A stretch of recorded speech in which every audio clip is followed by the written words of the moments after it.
geliye teyarê hatim kuştin. Di eniya şer de tenê mabûm. Li roboskî hatim kuştin. Ji bo pariyek nan. Li şengalê rakirim fermana hefte û sîseya. Tî û birçî hiştim li çiyayê Sincar.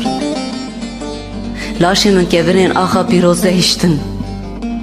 û ez di germahiya tebaxê de mirim bêdeng û bêhis. Li Kobanê hatim kuştin.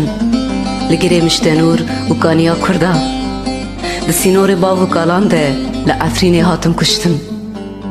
Li ser çiyayê Kurmenc, li bindara Zeytûnê, li kêleka dîrokek veşartî. Tevlê gelê xwe yê Ereb, Türkmen, Asûr, Sûryan, xuşk û birayê xwe yê Ermenî û Êzidî. Îro jî têm kuştin li girê spî û serê Kaniyê.